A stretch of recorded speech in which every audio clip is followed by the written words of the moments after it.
I wanted to talk about two things today. So I want to talk about Peavey Instrument Corporation because that was the hot topic this week. And the big topic for me was YouTube says I have had 65,000 people watch my videos and over 155 people have subscribed to watching my videos. And I just want to say that is epic. I don't care if there's guys that do reviews that have millions and millions of views. So my intent when doing these videos was like 8 guys that I knew were going to watch this. And it was more of a, hey, what a great way to put a question out on a format or interact. I just want to interact with people. That's what I do all day for a living. I just wanted to interact on video. I am amazingly shocked that 65,000 people have watched these videos. And the reason I am shocked is because it would be one thing if it was 65,000 people with 50,000 negative comments, but really the overall comments are positive. So it's really great. Granted, not everybody's happy. They're really not that great of videos. I mean, I try my best, but I'm not saying I'm going to blow anybody away. Not even close. But the fact that you guys didn't want to hear me talk is kind of funny. So I appreciate it. That's what I want to say. I just want to say I appreciate it and thank you. Because it makes it fun. So when I'm doing these videos, I think it's cool that somebody actually is watching them.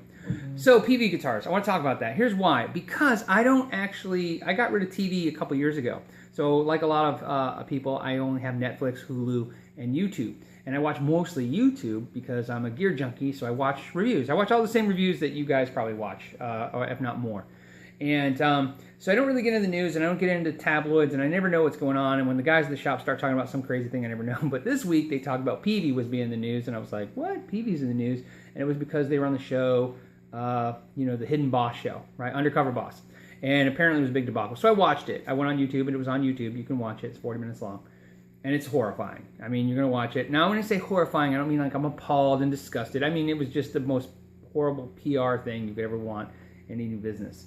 So I thought I should give some insight because I'm in the industry, and I'm really not really pro or against this Peavey situation. I just thought I'd explain it to you a little bit. So Harley Peavey, he is always been, as far as I've ever seen him and interacted at the NAMM and seen him at there, and he's always been a little egotistical. And I don't mean that in a negative. That sounds like a dig. It's not. He's just bold. You know what? I take back egotistical. That was rude. I'm sorry. Bold. He's a bold dude. He's just really like, hey, we make the best guitars, we make the best PAs, we make the best amps. We are better than everybody. And I think that's what it takes to get up every day and make amps or make guitars or make music or do anything. You have to just believe you're the best. So again, that's not a slam saying he is or isn't. I'm just saying that's what he believes. Now, what I believe is he is the guy who, before there was Behringer or Crate, he was the guy who put product in musicians' hands. Now, I can tell you, because I own a guitar shop, that putting product in musicians' hands is a very difficult thing. It's just like any other trade where you sell tools. You need a tool that is very high quality and very low price because it's got to make sense. Not because the musicians are poor. We are. But it's not because we are poor. It's because, like any trade, you cannot spend more on your tools than you get paid. Otherwise you can't eat. And sometimes if you're doing it on the side, it's got to be budget friendly.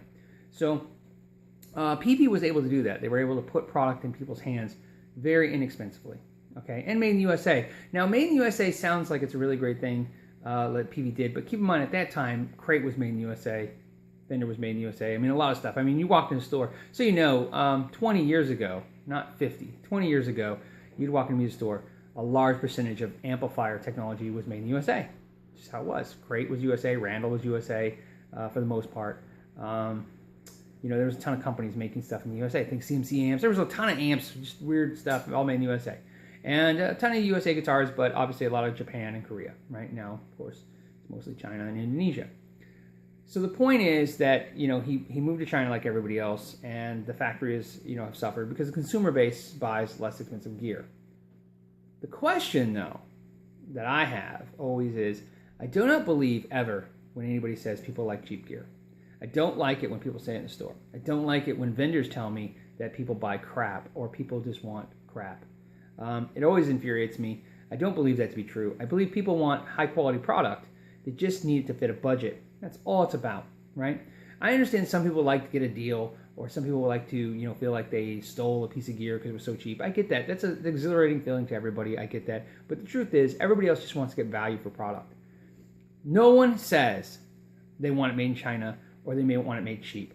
They just say, I need the best product I can for the least amount of money. That's what you need. It's no different than anything else you buy in life, okay? So manufacturers tend to throw that and pigeonhole customers and say, well, we're in China because customers want it. Well, customers don't want China. Customers just want the price to be as competitive and as fair as possible. And whatever you can do to do that, do that. And as you know, some companies have been able to stay in the U.S., like Carbon or Mesa Boogie, which is, more pricey than Carbon, but you get the idea. Peavey was, for the most part, stay in the U.S. However, I will say on a side note, very confusing thing about Peavey.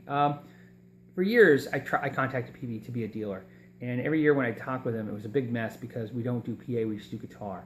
And it was very hard to make a deal with them. And finally, a year and a half ago-ish, it was a June of like 2013, I want to say. So we were to strike a deal and we did an order. And it was a substantial order for us. So, it was 3 times more than I wanted to pay. Okay, I wanted to buy about $4,000 or $5,000 PV. I ended up buying $15,000 PV, which is a lot to buy in as a dealer, not knowing what the market is for that product in my area. And long story short, it was aggravating and long, and it was a horrible process to get it all done. And we got it done, and then they failed to even ship us $3,000 worth of product over 4 months. So the only thing that ties into that show is when they were saying that they were basically couldn't employ the workers more than 4-day work weeks and stuff like that. We looked back at our paperwork this week. I went through 8. We ordered 8 American amplifiers, just amplifiers. That doesn't count cabinets.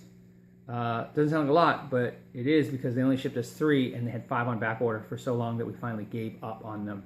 And one of those was pre-sold to a customer. A customer found out we're doing Peavey, wanted an American amp, said, hey, I'll take it. And Peavey was unable to get it to us, and then I was just shocked when I watched the show to find out that the workers don't have any work. I'm like, wait a minute, I'm a dealer. I was ordering American amps. You shipped me Chinese stuff. You didn't ship me American stuff. It should have been the exact opposite experience. I should have had the American stuff so fast because they're so eager to get it to you. So I really think, sadly enough, it's really just a mismanaged company at this point. The good news is that I think the best thing that could ever happen to a company like that is a bad PR thing like this. It will take their lumps and it will hurt. People will have a bad PV taste in their mouth. But I think also people will react kind of like Domino's Pizza did if they finally say, hey, look, you got it. We're doing a bad job. We're going to revamp and fix and come back stronger and better and give you a better price point and better deal. That's what I hope happens. I don't want to see companies go away. Keep in mind, some of the PV stuff is good. It just is. So I don't want to see it die. But I thought I'd give some 2 cents on that. I know that was kind of a long-winded thing, especially since all I'm really trying to say is thank you guys for watching 65,000 people watching a video of me just talking about gear. And I'm going to do some cool gear reviews this week.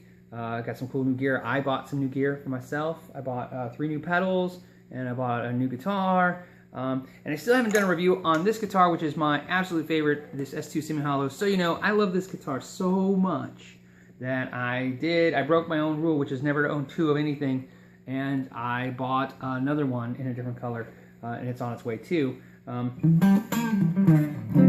So if any of you want to ask me what I think of the S2 stuff, I will boldly and proudly tell you I think it's fantastic. All right, guys, thanks for your time. Know your gear.